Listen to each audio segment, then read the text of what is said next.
Once I was a warrior, yeah.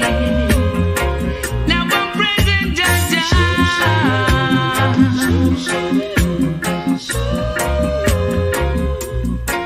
'Cause there's a time and place for everything.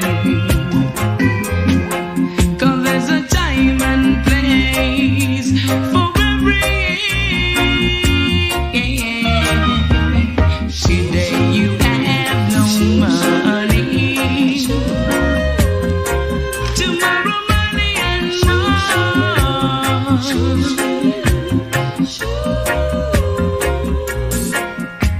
'Cause in Mount Zion there's milk and honey, so you better act up for sure.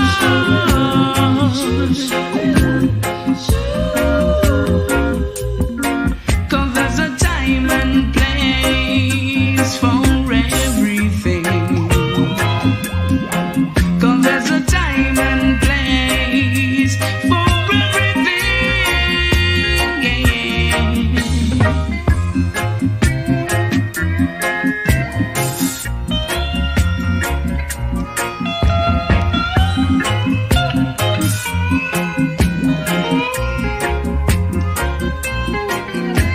Today you down,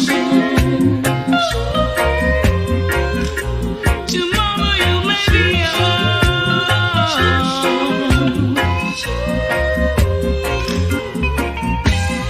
Just have faith in Jaja.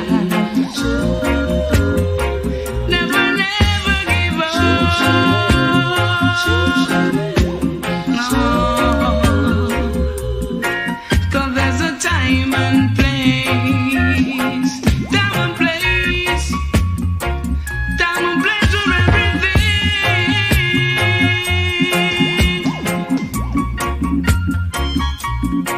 'Cause there's a time and place for everything. 'Cause there's a time and place for everything.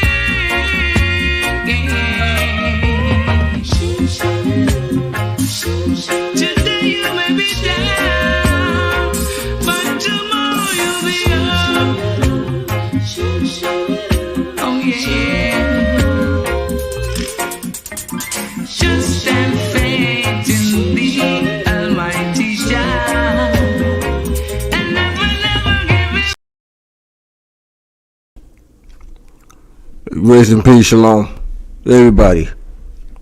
It's late tonight. It's okay. I'm all rested up. So, I've decided to dig deeper into the true identities of the black Jew. Dig a little deeper into the true identities of the black Jew. So, let me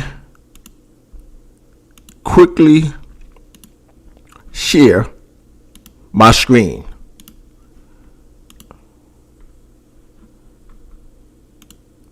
Okay. Let's start at 131.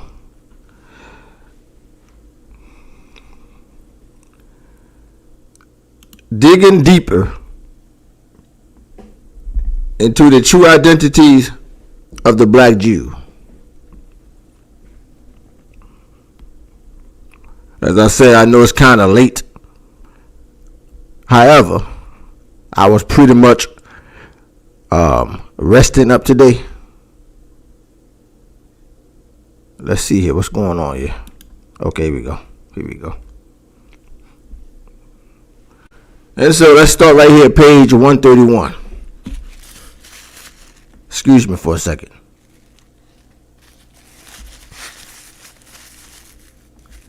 On page 131, this is from an old source, printed in 1930. It's called the Reform Advocate. The Reform Advocate, right? Advocate the truth about the Jewish economic crisis in Poland, right? And then the bottom it says right there, are the black Ashanti tribes of West Africa Jews. It also say the English Jewish Weekly. And again, this is dated back to 1930. 1930. So let's read and see what it says here. As I clean my glasses off, let's read and see what it says. It says here, it reads, in Nigeria, the number of stripes to be inflicted among the pagan blacks during a legal flogging is precisely the same as is enjoined by the Mosaic law. See? The Mosaic law. 40 save 1. Among the Gambia River blacks, it is customary for a widower to marry his deceased wife, sister. Let me read that one more time. And that's also in the book of Moses, the laws of Moses. Okay? If you got two brothers and one brother dies, right? And he leave behind a wife, etc. That brother that's living, he's supposed to take the wife of the dead brother to keep his name alive. That's in the laws of Moses, right? So it says, blacks, it is customary for a widower to marry his deceased wife's sister, a tradition reminiscent of Judaism. See, in the northern parts of Africa, the blacks practice circumcision, and the tribal division is in family units of 12. Okay, while the mourning customs with the shaving of the heads and wearing of swords and tattooed clothes is probably a Jewish origin also. It says many of the West African tribes have a weekly rest day similar to the Hebrew Sabbath. Okay, similar to the Hebrew Sabbath. Another source, this is titled The Ancient Times, a history of the early world. A history of the early world, right? An introduction to the study of the ancient history. Let me go back. The ancient history and the career of early man. One more time, the title, Ancient Times, a history of the early world. An introduction to the history or study of the ancient history in the career of the early man. So let's go inside of page 198. Here on page 198, it talks about the Jews making bricks in West Africa as slaves. Not West Africa, I'm sorry, in Egypt, in Kemet as slaves. You can see right here the image of the black Jews of Kemet making bricks as mentioned in the Bible, right? It says right here, it says this figure is 121, ancient Egyptian painting of a brickyard with Asiatic captives engaged in brick making in the 15th century BC. The Hebrew slaves working in the Egyptian brickyards, you can see it in the book of Exodus, must have looked like this when Moses led them forth into Asia. One more time, and this is written by European scholars. The Hebrew slaves working in the Egyptian brickyards, they must have looked like this when Moses led them forth into Asia. So they said they must have looked like this here. Okay, written by white scholars. Must have looked like this. Let's blow it up and read it one more time. The Hebrew slaves working in the Egyptian brickyards, they must have looked like this when Moses led them forth into Asia. They must have looked like this. Now let's see what they look like. Let's blow it up a little bit and read it one more time. The ancient Egyptian painting of a brickyard with Asiatic captives engaged in brickmaking in the 15th century, and it says that they must have looked like this here. Black. Because all scholars know, the true biblical scholars know that the Hebrews or Israelites are black. So now let's look at the color copy. This is the color copy right here. Right? The color copy of the same image, but in color, right? Now let's blow it up. In fact, right here at the bottom right, you see this guy in the front right here? This is him also at the bottom right. Right here. This is a close-up of him. Let's blow it up real quick here. It's showing him as a what? A Negro. A Negro with what? An Afro. A black man. What did the Europeans say? Let's go back and read it one more time. What did they say? These European scholars, the Hebrews slave working in Egyptian brickyards, it said must have looked like this. They must have looked like this, he says. Meaning they must have looked like this as they depicted on the walls of Egypt. They must have, basically what he's saying is they must have looked being black. They must have looked like this and been black. And you can clearly see that this is a Negro Jew with an afro.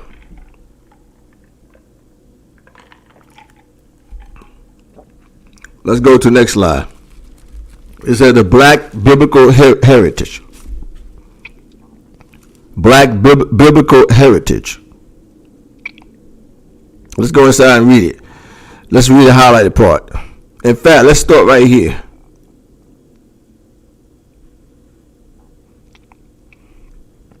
It's talking about Gershom and Eliza, the sons of Moses, were of mixed blood. Their mother was ink black in color, for she was an Ethiopian Negro. She was an Ethiopian Negro. In fact, when you go back and read it, Jethro, he was a Midianite. The Midianites were also called Ethiopians because at that time, that particular location on the opposite side of the Red Sea was also considered to be part of the Ethiopian location or region or kingdom. So that's why they was called Ethiopians also. But in actuality, there was Midianites, okay, from Abraham, and we all know Abraham also was black. The Midianites was black, but it was called Ethiopians also. Now let's jump down and read the bottom part here. It says, according to Fishburne, the biblical Cushites were Negroes with whom the Jews freely mingled. Fishburne says the ancient Hebrews possessed largely Negro features. The ancient Hebrews possessed largely Negro features, such as woolly hair, dark skin, thick lips that folded, large heads, and projecting jaws. So he said the Negroes or the Hebrews had Negro features with woolly hair. Let's go to the next. Let's continue. He says the Jews in Spain. Hold on for a second. The Jews in Spain and Portugal were so black that the whites often mistook all Jews to be black. Erroneous, he says, the Jews. One more time. The Jews in Spain and Portugal were so black that whites often mistook all the Jews to be black. How erroneous, he says, the Jews. In Germany and Prague are as white as their counterparts. Fishburne, who visited Africa during the early 1900s, says that while strolling the streets of Algiers, he couldn't distinguish the Jews from the Mohammedans. He could not tell them apart. He could not distinguish the Jews from the Mohammedans. And we all know that the original Mohammedans, Ishmaelites, etc., were black, and that many were of the Negro type. And then it says here, this guy named Slush, the white Jewish rabbi, says that down the eastern borders of Algeria settled large groups of black Jews.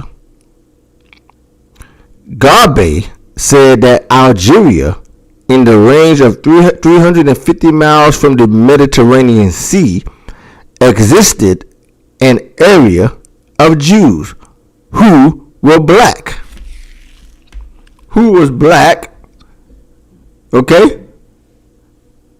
It says here, number 15, brass is yellow, but when it has been burned in color, changes very dark, near black, like Daniel and John's description of Yeshua.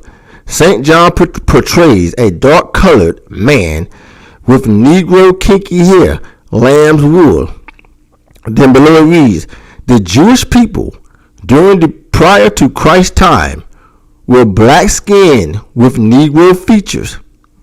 These genetic traits, through crossbreeding, extended largely from their 400 years of slavery in Negro Egypt, with extensive interbreeding amongst Negro Canaanites after departure from Ham, Africa.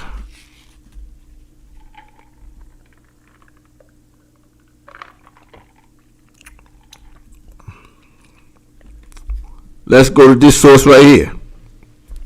The Jewish Missionary Intelligence, 1896. It says Harvard Divinity School, Harvard University, right? 1896. It was published, the Jewish Missionary Intelligence. And once again, published in 1896. Okay, 1896. And it reads here also on the book, on the back part, the monthly record of the London Society for Promoting Christianity Among the Jews. Again, printed and published in 1896. So let's go inside. I think this page, it says page 190. Let's go inside and see what it says. And keep in mind, printed in 1896. That's long before my grandmother was even born. My grandmother been dead some years now, years. That's before she was even born. And the white man knew exactly the identities of the true Jew. Okay? That's why we're digging a little deeper tonight. It reads here. Let's start right here. Groups of Russian Jews easily distinguished by the fur around their velvet caps. Spanish or native Jews wearing the fez concealed by a black turban. The Bukhara Jews, known by their finer stature and by the robes of a better quality, which they usually wear. The Yemen Jews, small in stature, pinched in feature, and known by their general cringing habits. And then it says here, the Marabi Jews from the North Africa, swarthy in complexion, with black hair and beards, wearing also the fez with the black turban. So it said that the Marabi Jews from North Africa, they were swarthy in complexion. Some pronounce it swarthy, some pronounce it swarthy. Swarthy in complexion. Swarthy, the word swarthy or swarthy, it means black. You see, it says black with black hair also. So just also digging deeper, proving even further that the Jews were always compared to be a swarthy looking people or a sooty looking people, which means black. The next source right here says the Portuguese exploration to the west and the formation of Brazil. It says here from 1450 through 1800. Let's go inside. From 1450 through 1800. Let's read from the top. By the year 1470, the Portuguese had found the equatorial island of Sao Tome in the Guinean Gulf off the African coast. The climate proved to be extremely unwholesome for Europeans. See, it was too hot, and settlement was slow. The official chronicle of King João II Garcia de Rezende reports on one of the methods to populate this island that also throws some light on the tragic form of the Jewish participation in the Portuguese Atlantic Empire. The king had allowed Jewish refugees from Spain, from where they had been expelled in 1492, to remain in Portugal only in return for payment of an enormous ransom. In 1493, those who could not pay had their children taken away from them, baptized by force, and deported to Sao Tome, which is St. Thomas. When you see the word Sao Tome, it's talking about St. Thomas in the Caribbean. So many of the black Jews was deported to St. Thomas in the Caribbean in order to be raised as Christians. So they deported many black Jews to the island of St. Thomas in the Caribbean. Let's go in this book here. It said and this book also is written by Rudolph Windsor, the same elder brother that wrote From Babylon to Timbuktu. He also wrote this book also. Judea Trembles Under Rome. This is another, also I have a copy of this book right here, written by Rudolph Windsor. Judea Trembles Under Rome. Let's go inside and read it. Hold on for a second. We're too fast. Here we go. Let's read the highlighted part. It says, the Israelites bore the iniquities of the nations by suffering from slavery, persecution, and oppression, as the African Hebrews suffered in America. As the African Hebrews suffered in America.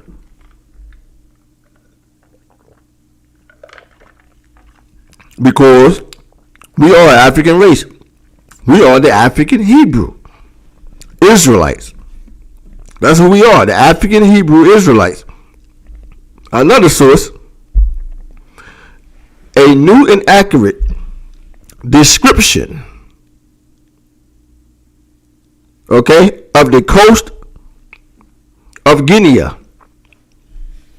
divided into the gold and slave and in the Ivory Coast. Let's go inside. This is near the bottom. It says published in 1705. 1705. Let's go inside.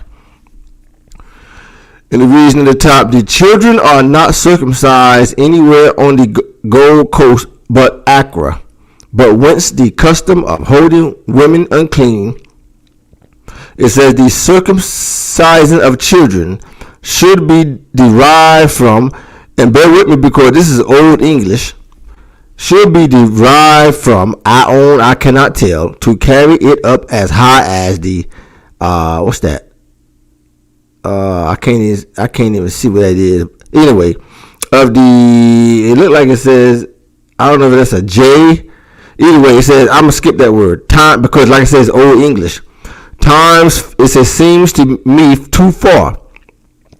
To several, Europeans favor this assertion, urging that the Negroes still retain several laws and customs which favor of Judaism. So it says in Africa that many of the Negroes still contain, right? They still retain several laws and customs which favor of Judaism. So even in the early 1700s, they discovered that the Negro was still keeping Torah. It says, as that blah blah blah mentioned, like I said, Old English, the honoring of the moon at that time, or at the time when the Jews began their festival, and marrying of their brother's wife, and several more, which seems the same in effect, as well as the names of which here are several which occur in the Old Testament. So they said that these Jews, they held names, many names similar or the same as the Jews in the Old Testament. And it says also they saw that, let me read this part one more time. It says here, the marrying of their brother's wife, and several more. So they witnessed these brothers marrying their wives. The brothers that passed away, as mentioned in the law of Moses, if you got a brother and one of the brothers passed away, and he leave behind a wife, that living brother is supposed to take his brother's wife and help plant his seed so she can bear children, right? And to keep his brother name alive. That's in the law of Moses. So they said even in the 1700s, they witnessed this going on in Africa among the black Jews.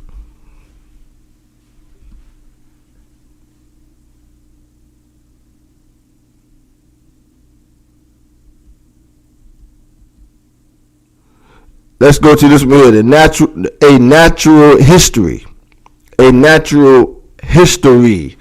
on page 267. Okay, page 267 is printed in 1828 in London. 1828.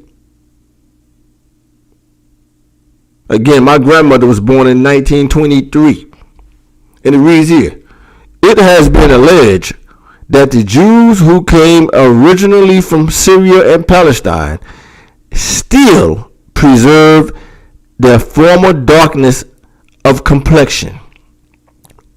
They never did no metamorphosis. They always preserved their former darkness of complexion. But as is properly remarked by Mission, the Jews of Portugal alone are tawny. That's another word for black, because by constantly marrying those of their own tribe, the children of these people always resemble their parents, and the tawny color is the perpetrated. They always resemble their parents, right? And it says, and the tawny color is thus perpetrated.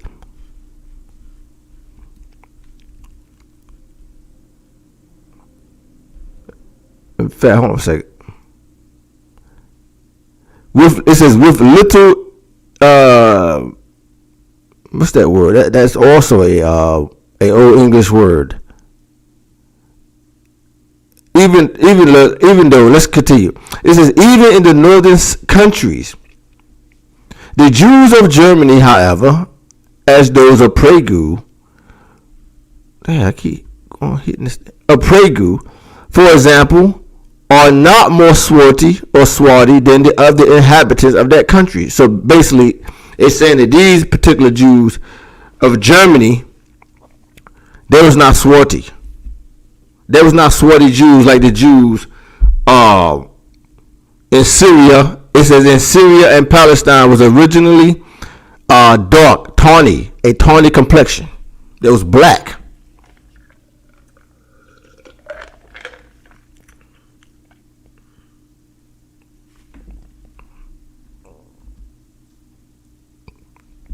Now we're looking at a coin of Africanus. Leo Africanus. This is what he looked like right here. His depiction, his true depiction. Okay, let's go and read and see what it says here. The historian Leon Africanus traveled throughout the south of the Sahara in Africa and came across many black Hebrew communities. In 1492, the Emperor Askia Muhammad came to power in Mali. It says the previously tolerant region of Timbuktu and decreed that the Jews must convert to Islam or leave.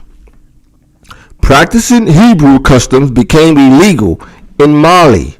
In 1526, the historian Leo Africanus wrote, "The king Askia is a declared enemy of the Jews. He will not allow any to live in the city. If he hears it said that a Berber merchant frequents them or does business with them, he confiscates his goods." That's what he wrote. Let's read it one more time. He said, "The king of Askia," this is what Leo Africanus wrote, "the king of Askia is a declared enemy of the Jews. He was a Muslim king. He will not allow any to live in the city.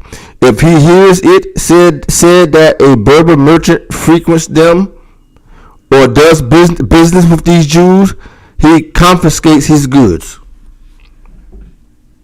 Just more proof that the black Jew was dwelling all in Africa. Again, this is from the book The History and Description of Africa, Leo Africanus. And again, on the right side is a depiction of Leo Africanus. His true depiction. He was not a European. In fact, Leo Africanus, if I'm not mistaken, also had what we call today Arabian descent. Arabian descent. Hey, King Judas, grace and peace. I see you right there. Grace and peace to you. You not at the plantation tonight?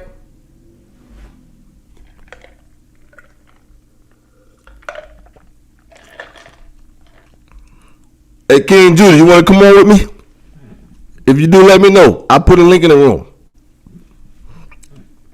I'm just digging a little deeper into the history of the black Jew, bringing out source after source after source, because I have so many sources, it's not even funny. Man, you talking about sources?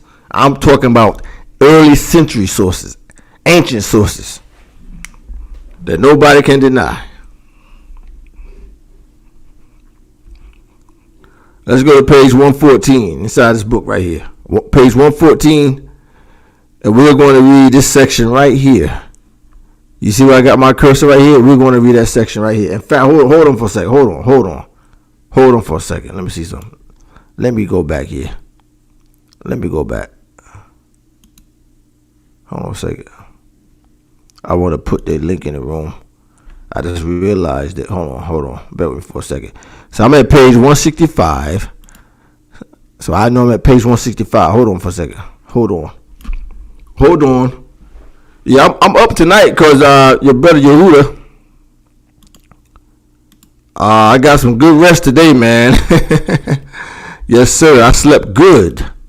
So I decided to come on and dig a little deeper into the history of the black Jew. So there's the link. If you want to come on, you can hit it. If not, it's cool. I know it's late. I know. If you want to come on, let me know you're in the back room, because I can't see. I had to click back over. Just let me know in the comment board that you're in the back room, okay? Then I can click back over and let you in. Let's continue.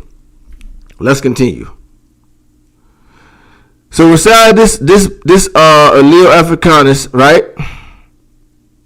We're gonna read this section right here near the bottom. We're gonna blow it up. It says right here, the elephant is not. It says, let me start over. The elephant is no longer one of the animals of Loango. The coast people call themselves Bapat or Baput, not Brahmis. It says near Chinkozo, a tribe. The Mavambu or Umvambu are known to the Europeans as black Jews. Known to the Europeans as black Jews. It says on account of their Semitic features. On account of their Semitic features. This is a depiction of these people right here. What they look like. Muvambo Jews of Africa. But notice he says on the account of their Semitic features. Because the Semitic people originally are black.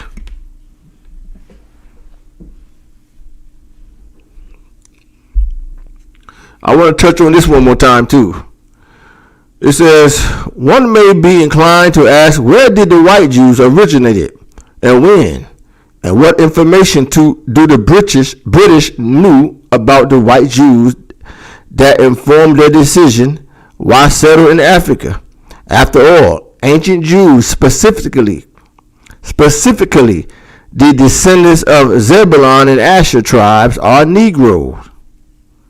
So they acknowledge that the tribes of Zebulun and Asher are Negroes. Then it reads here, it is thought that similar displaced ancient Hebrews began to arrive in West Africa before 202 BCE.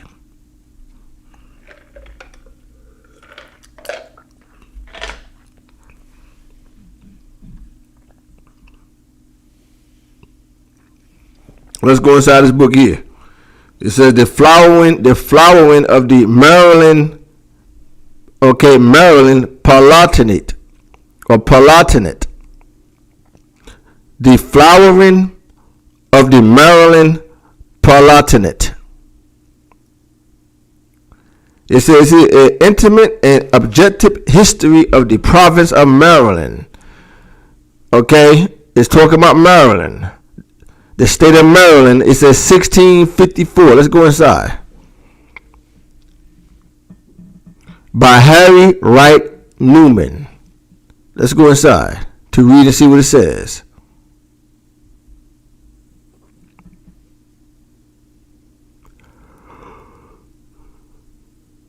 It says in the top here.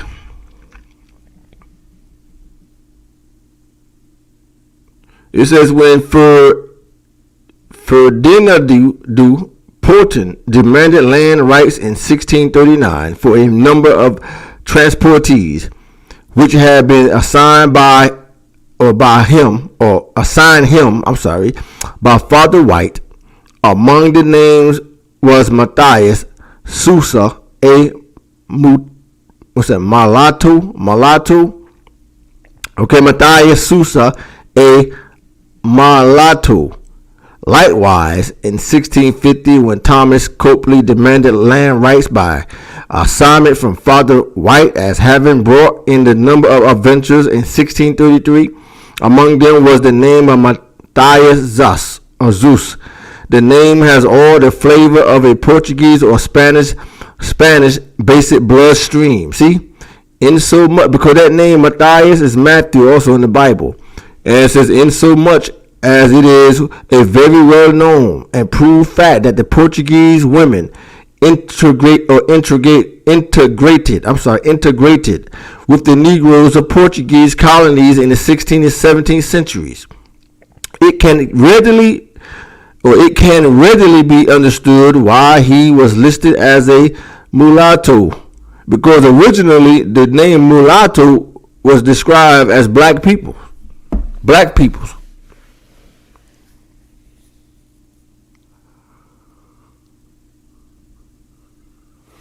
And near the bottom it says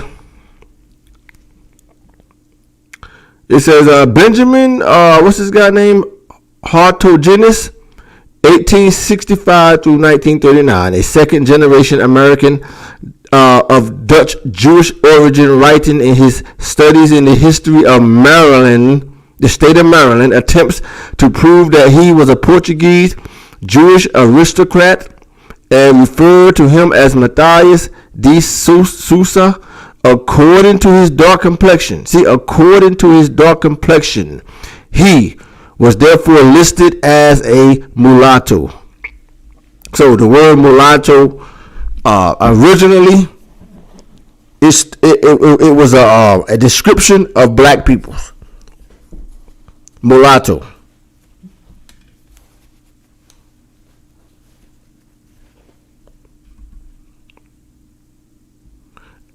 Another source, a Danish Jew in West Africa. Let's go inside and see what it says. It says 1836 through 1842. A Danish Jew in West Africa. Dated back from 1836 through 1842. It reads here. The songs they sing while paddling are in a mixture of the Negro language, English, Portuguese, as well as Hebrew. So he's talking about these Jews that he observed in Africa.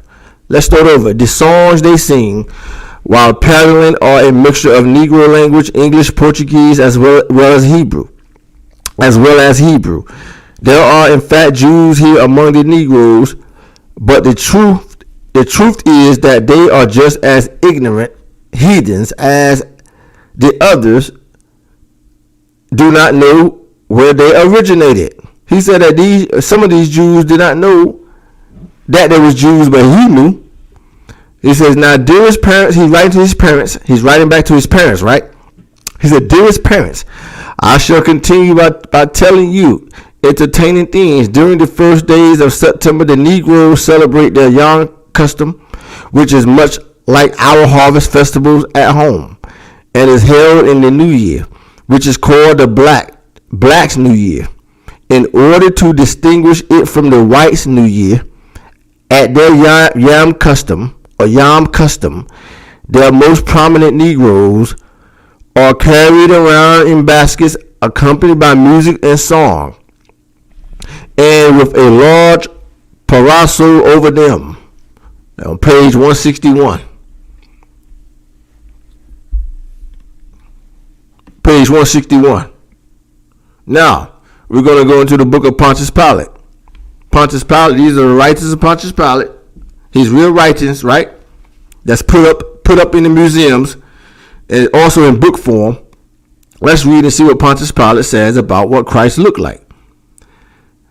Now, this is Pontius Pilate when he wrote letters back to Tiberius Caesar. And he was the emperor of Rome at the time, Tiberius. It says here, this is a reprinting of a letter from Pontius Pilate to Tiberius Caesar describing the physical appearance of Yeshua. Copies, look what it says here, copies of this letter is in the Congressional Library in Washington, D.C. These are real letters by Pontius Pilate. Now let's go read and see what he said about what Christ looked like. He saw Christ with his own eyes, spoke to him too. He wrote to Tiberius Caesar, he wrote, a young man appeared in Galilee preaching with the humble unction, a new law. He was preaching a new law in the name of the God that had sent him.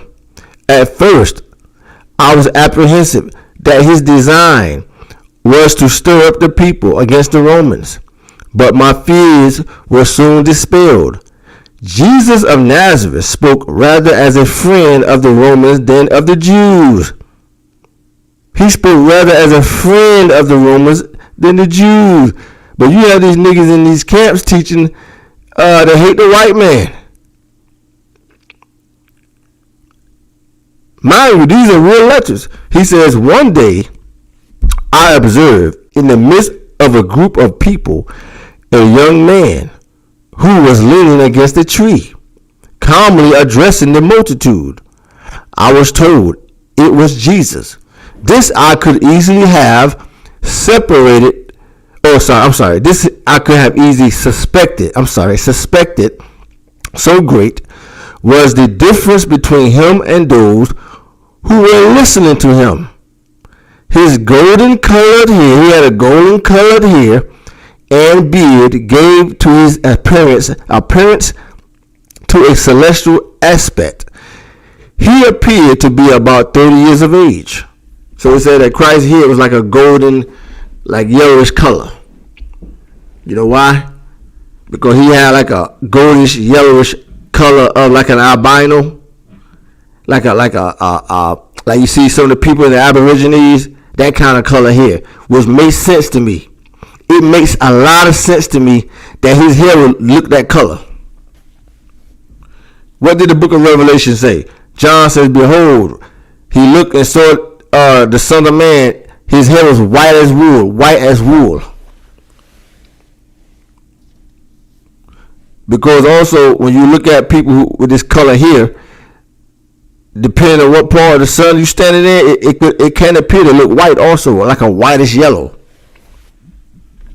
So this makes a lot of sense to me about Christ coming from heaven. Coming from heaven with this color here. It makes a lot of sense. Pontius Pilate continued to say, never have I seen a sweeter or more serene countenance. What a contrast between him. Watch this here. What a contrast between him and his bearers. His bearers, right? With their black beards and tawny complexions.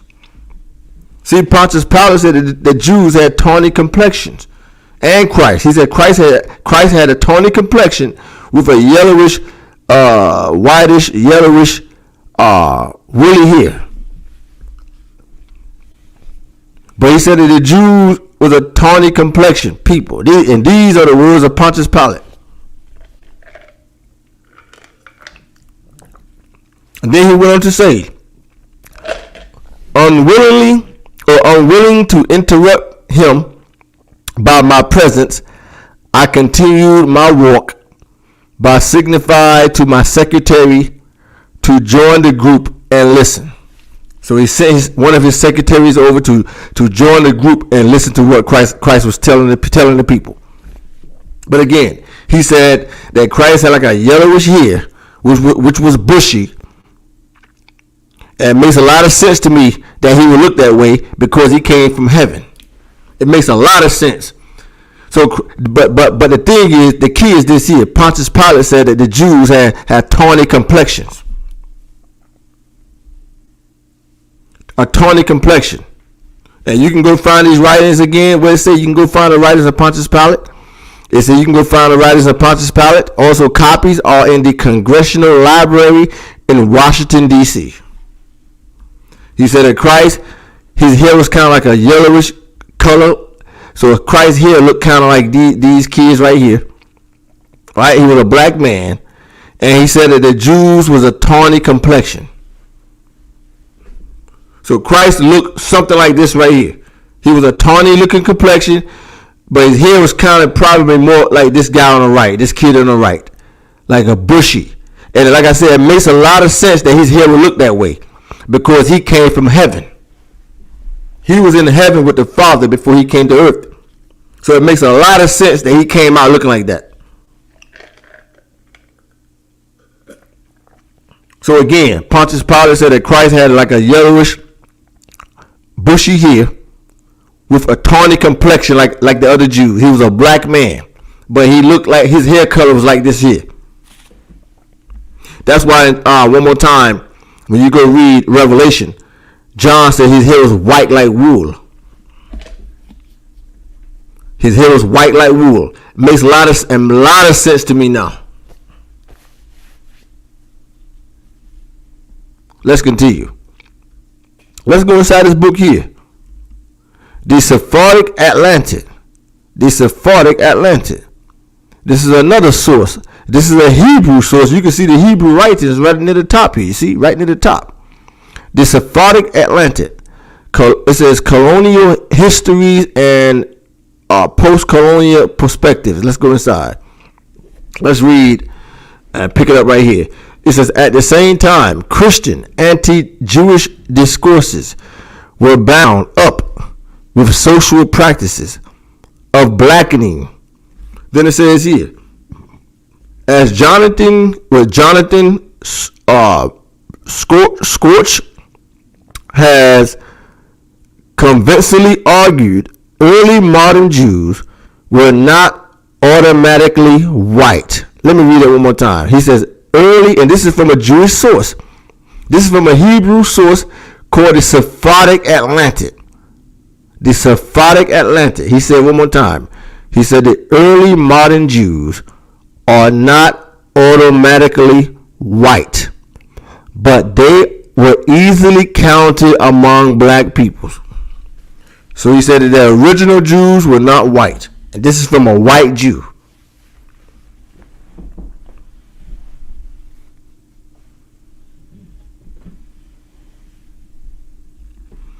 I see somebody in the comment board said, what about blonde hair with blue eyes? Look, when you talking about blonde hair with blue eyes, you talking about straight hair. I didn't say he had straight hair. You never seen a Negro with yellowish color hair like that? You never seen an albino with woolly hair? Don't be stupid. I didn't say he had straight hair with blue eyes. I said that he had a yellowish, his hair was like a yellowish white color, and he had a black complexion. Which makes a lot of sense because Christ came from heaven. That makes a lot of sense. And he would look that way. Remember, he was up there with the Father before he came down to earth. So don't come up here with those stupid ass comments. I didn't say he had straight golden hair like a dog, like a horse hair. As he had, his hair was bushy. It was like a yellowish white color. Don't sit up here and act like you never seen no black person with a hair color like that. It's bushy. One thing my uncles always taught me, they cannot stand a dumb nigga who ain't got no common sense. Let's continue. The Hebrew Israel, a comparison of Hebrew and ancient Israel culture. And yes, and that's addressed to the Negro on the comment board called himself Yah. Like I said, don't play stupid. I didn't say he had straight goat long hair. I said he had yellowish white hair and it was bushy. And he had a tawny complexion. That's why in the book of John it says his hair was white like wool.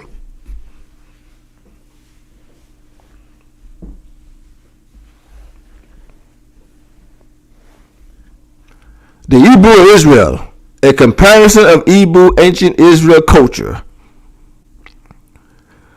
Let's go inside this source here. It reads here. Let's start at the top. It's an Arabic chronicler. What's this guy name? Cordabe, confirmed in 817 AD. As a vast trading network of the Jews across Africa, Asia and Europe. Gayo was an ancient city in Mali, located 200 miles southeast of Timbuktu. It had been a commercial center in the trans-Saharan trade, transforming into the capital of the Sangay Empire, with major cities like Timbuktu, right? It says here that reached its peak of prosperity in the 14th and 15th centuries. AD, largely dominated by the ethnic Sangay people over smaller African groups like the Mandingos. But another source speaking about the black Jews of Africa. Black Jews in Africa and the Americas. Okay, black Jews in Africa and the Americas. Let's go inside. Let's see what it says here.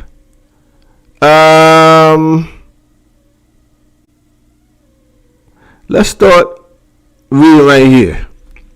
This is seen as meaning that the Jews who had no contact with the red and menstrual blood at the moment of their conception, as Jews refrain from sexual intercourse during the menstrual period, while finished up black, whereas Christians who do not avoid the red or menstrual blood during the sexual intercourse will finish up white like 8 apples.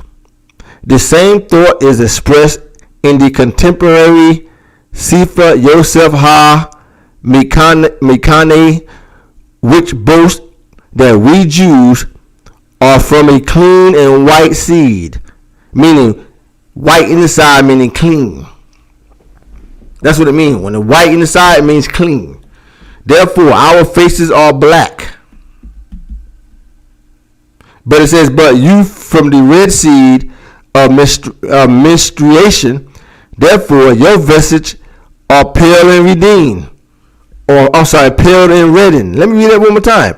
This black Jew said that his people faces are black, but you from the red seed of menstruation, therefore your vestiges are pale and reddened. That you are pale red people or reddened. Let's go inside this book here. I'm almost done for tonight too. I'm not gonna go too much longer. The Yoruba of southwestern Nigeria. I have a copy of this book also. And this is a copy of my book, The Yoruba of southwestern Nigeria. Printed in published in 1969. 1969. Let's go inside. And it reads here.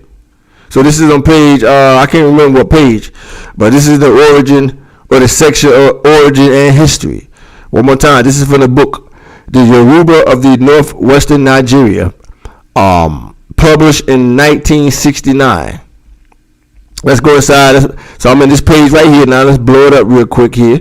And it reads, the yellow part, it says the earliest writers had noted similarities to Jewish customs, one identifying the Yoruba as one of the 10 lost tribes of Israel.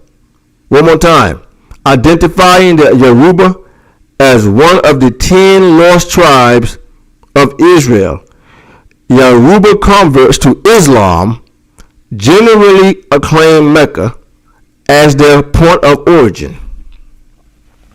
But this is just another source to prove that the 10 tribes indeed migrated into Africa. Just another source. Let me read it one more time.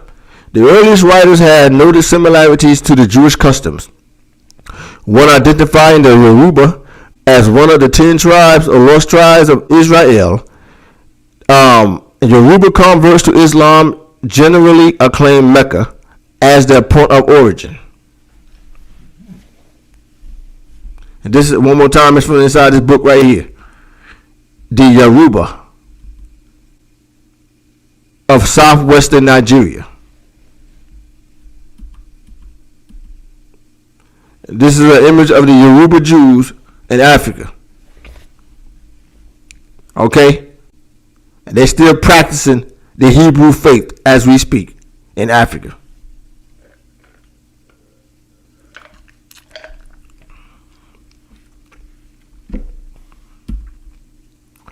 The Yorubas, the sons of Ephraim. It says here, however, some say Yoruba is a corruption of the name Jacob, or in Hebrew, Yaqub. Others assert that Yoruba is from Yerubbaal, the people of against Baal. But the current Yoruba Jewish population, who claim to come from the Israeli tribe of Ephraim, was said to have been driven to the Yoruba land from Morocco by Muslims and eventually mingled with the Yoruba people.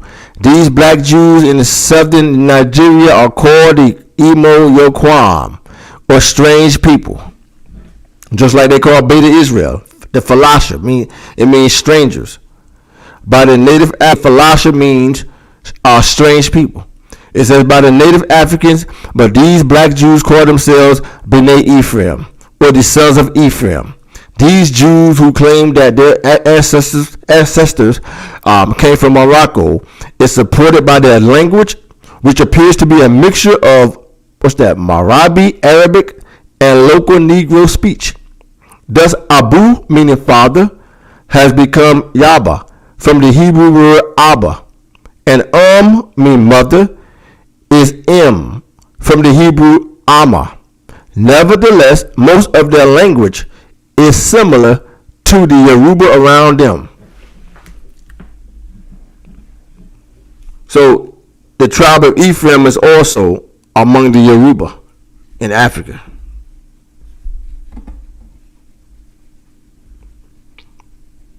Let's read it one more time. These Yoruba sons of Ephraim observed certain Jewish customs, among which are the great holy days, naming of children on the 8th day. They still do that In almost every way, these black Jews are like the Yorubas and are hardly distinguishable from them except for some outstanding Hebrew observances.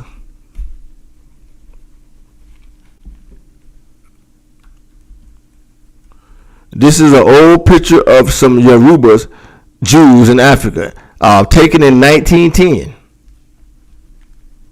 The word mean up top, it says Yaruba Salem. You see, Yaruba Salem or Salem or Salam. Near the top.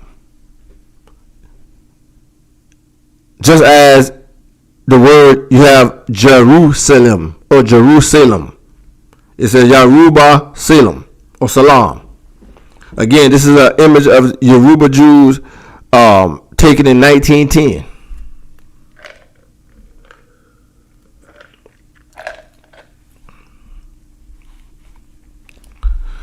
This is a early illustration of from a European artist depicting also the Jews of Africa, and it reads here: the children singing and dancing and praising their war hero Bashurum Ga or Agada Riogun, Gada or Gada, meaning Gad. One more time, it means Gad, of his victory over the Midianites in the Yarubawa land in the 10th century BCE. In the 10th century BC. They was having wars also in Africa. Let me read it one more time. The children singing and dancing and praising their hero, Bashuran, or Bashuran, Ga. Then it reads here, his other name is Agadariogun or Gada or Gad, of his victory over the Midianites in the Yarubawa land in the 10th century BC. Okay? And you guys can look up this guy if you want to. But let's continue. And this is the Yoruba migration route, just as it says in Second Esdras. Okay, they left from above the Euphrates. They was right in this area right here, and they went south. They went past Jerusalem. Many remained behind, just as it says in Second Esdras, while the rest went into Africa. Some of the Jews went south this way and settled in Cush. And then they went west. Many of the Jews went this way. In fact, you had the Assyrian ruler at the time. He was a king named Aduduwa. He was an Assyrian ruler. He also deported Jews into Africa. Not written in the Bible though, but he deported Jews to Africa. Or Israelites to Africa. Again, his name was Aduduwa. He was a king of Assyria. Because keep in mind, not all the kings of Assyria or Babylon is mentioned in the Bible. But they have their writings though. Let's do a few more, then we end it for tonight. The Jews, the study of race and environment, by Maurice Fishburne. He was a popular historian, also Maurice Fishburne. This book here called The Jews, A Study of Race and Environment was published in 1911.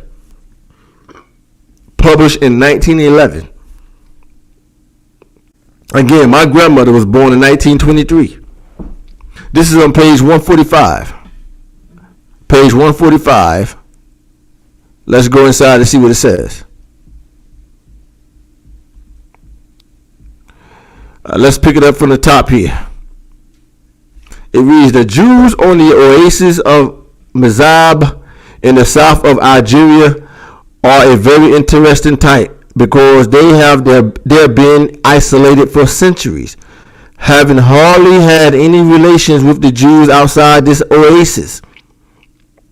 There they live among the Berber tribes, dressed like their non-Jewish neighbors. See? And are only to be distinguished from the latter by the ear locks. See, they had locks, which they wear, and by the fact that the women wear no veils. You see these white Hasidic Jews with the locks on the side. They got that from the black Jew. They adopted that practice from the black Jew. It says here, Hogert obtained measurements of Jewish Mizabite, Arab, and Negro children on the oasis. It says all have dark hair and eyes. The cephalic index was 72.9 in the Jews, 75.5 in the Mizbites or Moabites, 77.2 in the Arabs, 79.3 in the Negroes. These Jews are thus the most dolichocephalic of all that have been measured in any part of the world. The most dolichocephalic, that is the skull shape of the Hebrew. And the scientists say that only the Hebrew they found that they dug up, even in the land of Israel, right, have the dolichocephalic head shape. No other race. They said they found many Jews in Africa with the dolichocephalic head shape of skulls.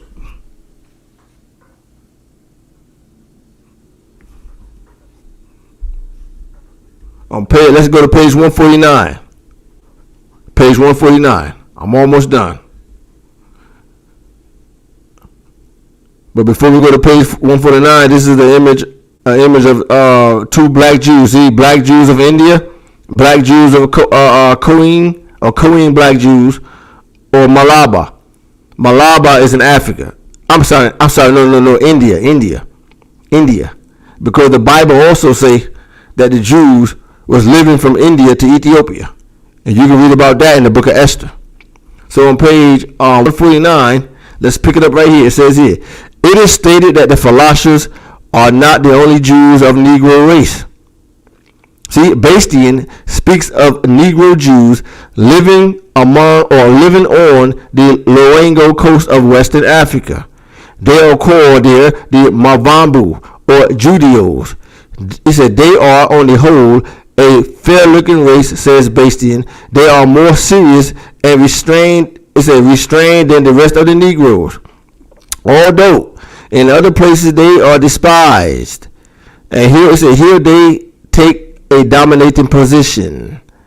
Okay, then it says, or at least such as to be respected and partly even feared, because they are rich and have most of the commerce in their hands. See, the same author claims that though they are of Negro race,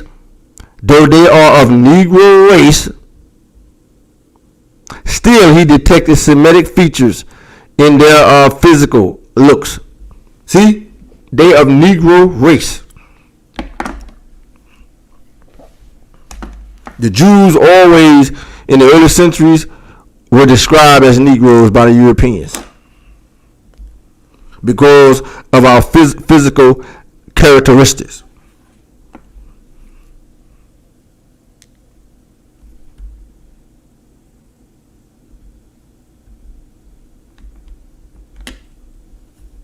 Let's see what I'm just gonna scroll through real quick to see what I want to read, because I got so much information it's not even funny.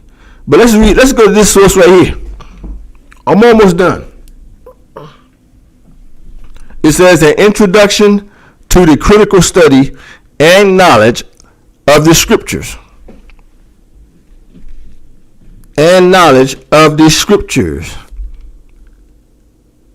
This is also an old source. I'm not sure. I can't remember what date it was printed, right? But either way, let's go inside. One more time. It's called an introduction to the critical study and knowledge of the scriptures. Let's go inside. This is page 437. The title on the dress of the Jews, 437. It reads here, in hot countries like a considerable part of Palestine, it says, travelers inform us that the greatest difference imaginable subsists between the complexions of the women. Those of any condition seldom go up abroad.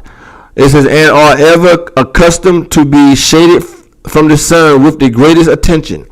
Their skin is consequently fair and beautiful, but the women in the lower ranks of life, especially in the country, being from the nature of their employments more exposed to the scorching rays of the sun, are in their complexions remarkably tawny and swarthy.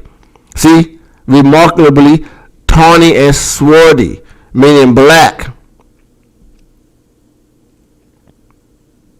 So the Jews are always described to be a swarthy, tawny people.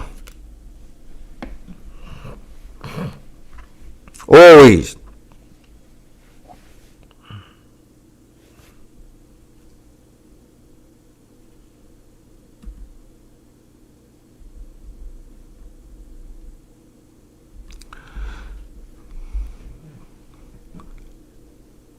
Let's go to this source right here, printed in 1806. The Anacalypse attempt to draw aside the veil. Again, printed in London in 1806. This is another old source, 1806. On page 396. Let's blow it up to see what it says. The Reverend Dr. Claudius Buchanan, I believe, a missionary some years ago, published travels in India, in which he states that he found no less than 65 settlements of black Jews in different parts of the peninsula. That lines right up with the Bible, because in the Bible it says that the Jews will be dwelling from India to Ethiopia. In biblical times, even from biblical times, they was dwelling from India to Ethiopia. So he says that he found no less than 65 settlements of black Jews in different parts of the peninsula. It is a great pity that these different races of people could not be examined by a philosopher. Dr. Buchanan, who found a Christian of St. Thomas, he said before they were what he could. Let me start over. Before what he could call corrupted by the Roman Church, he had been and yet to be correct. Then it says, Lambeth Christians, notwithstanding that they received the gospel of the infancy, and where it says, and where Nestorians could not be expected to discover much. Then it says, these black Jews are remnants of the set of the Adus, who Wilford informs us yet remain in Gujarat. But again, either way, I don't have my glasses on me either. Either way, this is another source describing the Jews as black.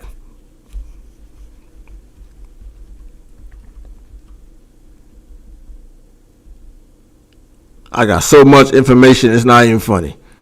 Let's end it with this right here.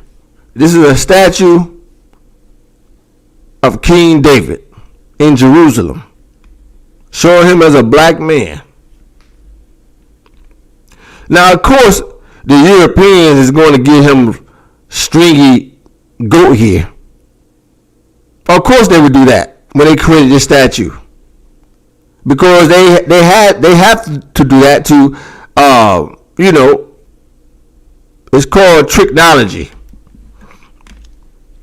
They was not about to give him no woolly hair, even though David did have woolly hair. This is a side view. You can clearly see, even though they gave him straight here, you can clearly see his Negro features. They know he was a Negro for sure. He was a black man for sure. Again, this is a statue of King David in Jerusalem.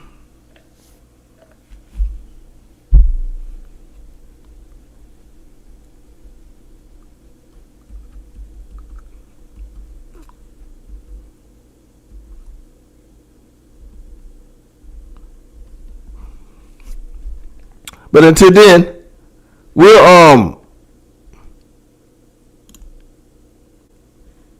continue another time.